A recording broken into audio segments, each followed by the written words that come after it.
Friends, ज्योतिष ज्ञानमाला channel में आप सबका बहुत बहुत स्वागत है। फ्रेंड्स, आज के वीडियो में हम बात करेंगे एक पंच महापुरुष योग के अंतर्गत आने वाले एक बहुत ही महत्वपूर्ण राजयोग के बारे में, जो कि गुरु ग्रह के द्वारा बनता है और इसे हम हंस योग कहते हैं।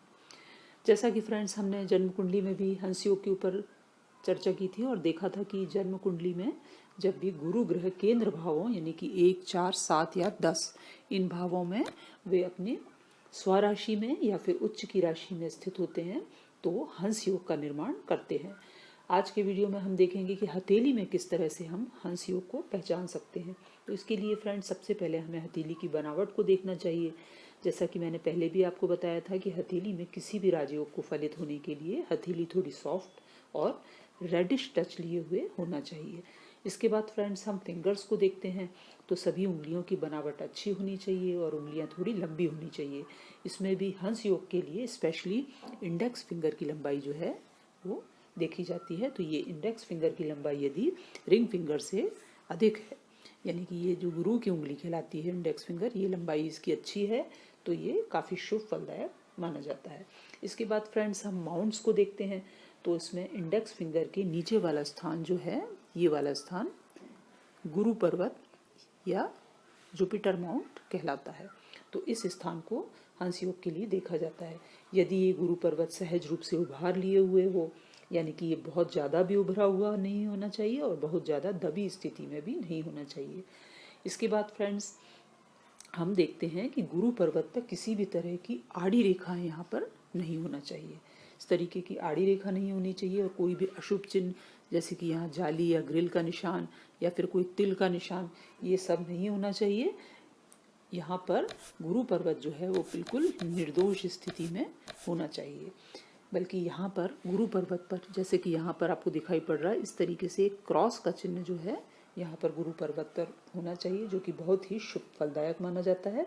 जबकि हथेली के अन्य स्थानों पर अगर गुरु पर ये क्रॉस का चिन्ह जो होता है तो वो ज़्यादा अच्छा नहीं माना जाता है। इसके बाद फ्रेंड्स, हथेली में हम एक क्लियर भाग्य रेखा को भी देखते हैं। इस तरीके से यहाँ से एक भाग्य रेखा क्लियर मिडिल फिंगर की तरफ, शनि पर्वत की तरफ यहाँ जाती हो, जो कि निर्दोष हो, यानी कि उस पर कहीं भी कोई कट्स वगैरह नहीं होना चाहिए, कोई भी क्रॉस का चिन्ह नहीं होना चाहिए, या फिर ये भाग्य रेखा टूटी फूटी स्थिति में नहीं होना चाहिए। निर्दोष भाग्य रेखा होनी चाहिए, तभी हंस योग फलित होता है। तो इस तरह हमने देखा कि एक निर्दोष भाग्य रेखा, गुरु पर्वत पर क्रॉस का चिन्ह और इंडेक्स फिंगर जो है उसकी अच्छी लंबाई अगर हथेली में है तो ये सारे चिन्ह जो हैं वो हथेली में हंस योग का निर्माण करते हैं। फ्रेंड्स, ये योग जो है बहुत ही कम लोगों के हाथ में पाया जाता है और ये पूर्व जन्म में किए गए शुभ कर्मों के कारण हथेली में, किसी व्यक्ति की हथेली में मिलता है। इस योग में जन्मे जो लोग होते हैं वो काफ़ी आकर्षक व्यक्तित्व वाले होते हैं, लंबाई उनकी अच्छी होती है, वो स्वस्थ और सुंदर होते हैं और उनके चेहरे पर एक तेज होता है। ये उत्तम गुणों वाले और उत्तम चरित्र वाले होते हैं। इन्हें बोलने की कला में भी महारत हासिल होती है। हंस योग में जन्मे जो व्यक्ति होते हैं बहुत ही पॉजिटिव थिंकिंग वाले होते हैं और साफ दिल के होते हैं। ये धार्मिक नेचर के होने के कारण अपनी लाइफ में हमेशा दान पुण्य करते रहते हैं और लोगों की हेल्प करते रहते हैं। हंस योग वाले जो व्यक्ति होते हैं उनको समाज में काफ़ी सम्मानित नज़रिए से देखा जाता है और ये अपने प्रोफेशन में भी काफ़ी हाई पोजीशंस पर पहुंचते हैं और काफ़ी धनवान बनते हैं।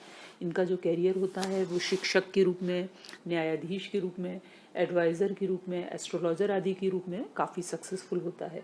ये धर्म गुरु, कथावाचक, मोटिवेशनल स्पीकर के रूप में भी काफ़ी सफल होते हैं। इन्हें समाज में काफ़ी सम्मान प्राप्त होता है। चूँकि हंस योग गुरु की मजबूत स्थिति के कारण, हमने देखा कि गुरु ग्रह की मजबूत स्थिति के कारण ये बनता है हंस योग। तो हमने देखा कि गुरु ग्रह जो होते हैं वो विवाह, संतान, धन, आयु, इसके भी कारक माने जाते हैं। इसलिए हंस योग में जो जन्मे लोग होते हैं उनकी लंबी आयु रहती है और साथ ही साथ उन्हें अच्छा वैवाहिक जीवन भी मिलता है और उनकी संतान भी काफ़ी गुणवान होती है। फ्रेंड्स, महिलाओं में जब जो गुरु होता है वो गुरु ग्रह वो पति का कारक माना जाता है। तो इसलिए हंस योग में जन्मी जो भी कन्याएं होती हैं उनका विवाह काफ़ी प्रतिष्ठित परिवार में होता है और उनका जीवन सुखमय बीतता है। तो इस तरह हमने देखा कि हंस योग व्यक्ति को जो है उत्तम गुणों के अलावा धन, संपत्ति, सुखी वैवाहिक जीवन और गुणवान संतान भी प्रदान करता है और उसे समाज में काफ़ी मान सम्मान और प्रतिष्ठा भी दिलाता है। तो फ्रेंड्स, ये तो थी कुछ जानकारी हथेली में पाए जाने वाले हंस योग से संबंधित। यदि आपके हाथ में भी इस तरह के चिन्ह हैं तो कमेंट करके ज़रूर बताएं। फ्रेंड्स, वीडियो को लाइक शेयर करना बिल्कुल ना भूलें और चैनल को ज्योतिष, हस्तरेखा और वास्तु से संबंधित जानकारियों के लिए सब्सक्राइब जरूर करें। Thank you so much.